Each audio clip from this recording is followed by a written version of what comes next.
السلام علیکم ورحمۃ اللہ وبرکاتہ۔ بہت ہی پیارے سامعین و ناظرین، میں غلام مصطفیٰ آپ سے مخاطب ہوں اور آپ دیکھ رہے ہیں میرا چینل پیام اسلام، جس پہ اللہ اور اللہ کے رسول کا پیغام میں آپ تک پہنچانے کی کوشش کرتا ہوں۔ میری آپ سے التجا ہے کہ اس پیغام کو، اللہ اور اللہ کے رسول کے پیغام کو دوسرے لوگوں تک بھی پہنچائیے، آگے فارورڈ یا شیئر کر دیا کیجیے۔ اللہ رب العالمین ہمیں دین سے محبت نصیب فرمائے اور دین پر چلنا ہمارے لیے آسان فرما دے، اور ہمیں دین و دنیا میں اللہ تعالیٰ سرخرو فرما دے، آمین۔ تو آج کا ہمارا سبق سورۃ الانعام آیت نمبر 162 اور 163 پر مشتمل ہے۔ اعوذ باللہ من الشیطان الرجیم، بسم اللہ الرحمن الرحیم۔ قُلْ إِنَّ صَلَاتِي وَنُسُكِي وَمَحْيَايَ وَمَمَاتِي لِلَّهِ رَبِّ الْعَالَمِينَ لَا شَرِيكَ لَهُ وَبِذَلِكَ أُمِرْتُ وَأَنَا أَوَّلُ الْمُسْلِمِينَ۔ سابقہ آیت میں دین ابراہیم، دین حنیف، جو کہ اصل میں دین محمدی ہی ہے، کا ذکر آیا، اور یہود و نصارہ کے اس دعویٰ کو کہ اللہ تعالیٰ نے نفی اور تردید فرمائی کہ وہ ابراہیمی ہیں،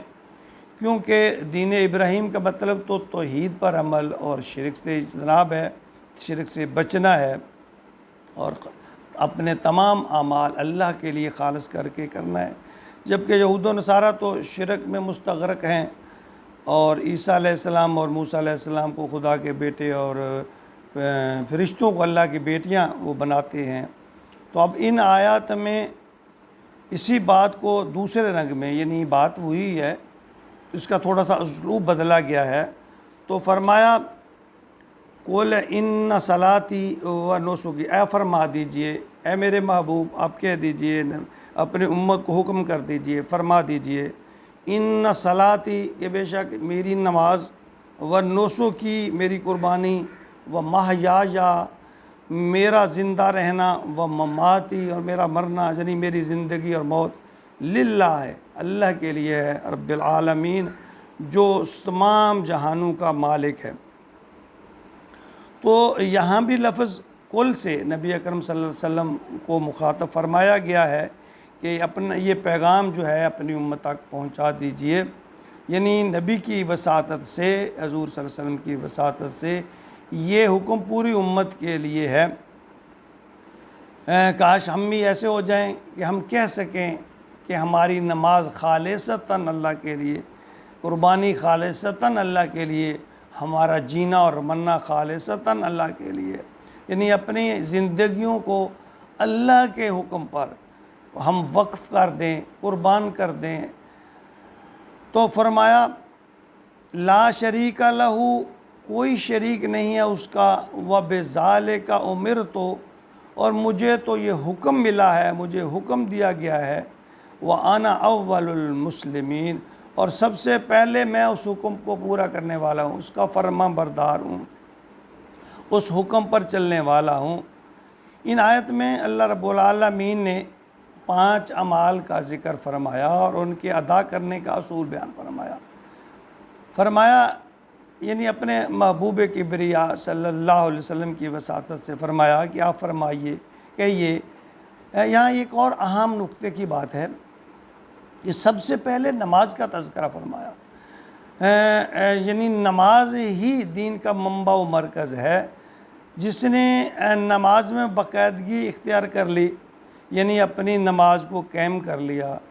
تو گویا اس نے اپنی ایمان کی حفاظت کر لی۔ جو لوگ یہ سمجھتے ہیں یا جو کہتے ہیں جی اگر نماز نہ بھی پڑھی گئی کوئی بات نہیں، باقی کام برے نہیں ہونے چاہیے، ایسا ہرگز نہیں ہے۔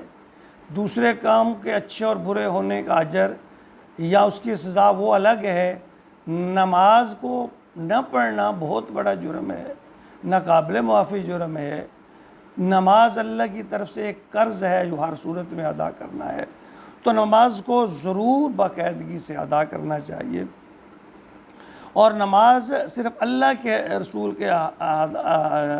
الارضاء کے حصول کے لیے ادا کرنی چاہیے۔ اس میں ریاکاری، دکھاوا، غرور یا تکبر کا عنصر نہیں ہونا چاہیے کہ میں پکا نمازی ہوں، مومن بن گیا ہوں، بلکہ عاجزی اور شکر کا رویہ اختیار کرنا چاہیے۔ عاجزی اس پر کہ اللہ قبول فرمارے، اور شکر اس پر کہ اللہ نے توفیق دے دی۔ دوسرا یہ ہے کہ دوسرے نمبر پہ فرمایا قربانی، یعنی مال، وقت، خواہشات، یہ تمام چیزیں اس میں آ جاتی ہیں، ان کی قربانی،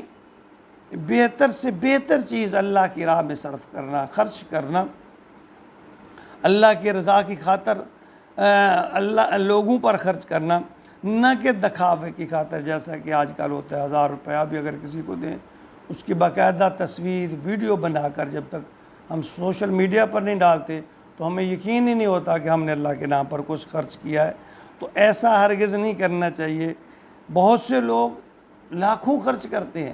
لیکن وہ ویڈیو بنانا ایسا فرض سمجھتے ہیں، گویا یہ بھی ایک نیکی کا حصہ ہے، یا اللہ کے ہاں پہنچنے کا، یہ ویڈیو اللہ کے ہاں شیئر کرنی ہے، نعوذ باللہ۔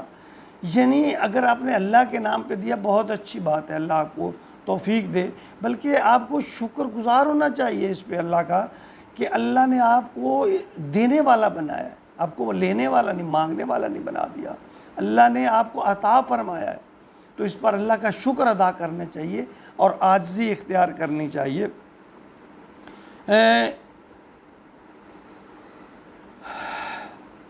آگے پھر فرمایا مایا یا مماتی، مرنا اور جینا، اے انسان تیرا مرنا اور جینا اللہ کے لیے، جینے سے مراد زندہ ہے تو اللہ کے احکام پر، نبی صلی اللہ علیہ وسلم کی سنت پر قائم ہے، اور جب تیری موت آئے تو ایمان کی موت آئے، یعنی اپنی زندگی کو جب ہم اللہ اور اللہ کے رسول کے فرمان کے مطابق ڈھالیں گے تو انشاءاللہ ہماری موت بھی ایمان کے رستے پر ہی آئے گی۔ تو آگے فرمایا کہ لا شرک، یعنی شرک سے بری ہونے کا اعلان کرنا ہے آپ نے کہ میں مشرکوں میں سے نہیں ہوں، میں شرک کرنے والوں میں سے نہیں ہوں، میں تو اللہ نے چونکہ حکم دے دیا ہے کہ شرک نہیں کرنا، تو ہمیں شرک سے باز آنا ہے۔ یعنی جینے کا مزہ تو تبھی ہے نا کہ اللہ قیامت کے دن خود فرما دے کہ بتا تیری رضا کیا ہے، یعنی یہ ہے جینے کا مزہ، اور یہ تبھی ہوگا کہ جب ہم اپنی اس دنیاوی زندگی کو اللہ اور اللہ کے رسول کے حکم کے متبع کر دیں گے، تعلیم دے دیں گے، تو آخری زندگی پھر ہماری منشا، ہماری مرضی کی ہوگی۔ اللہ رب العالمین ہمیں اس دنیا میں بھی سرخرو کرے اور قیامت کے دن بھی اپنی بارگاہ میں اپنی رحمت، اپنے فضل اور اپنے کرم کے ساتھ سرخرو کرے، اور ہمیں بھی ان بندوں میں، ان لوگوں میں شامل کر لے جو اللہ کے ہاں کامیاب ہونے والے ہیں، جن کو اللہ تعالیٰ نے کامیابی کی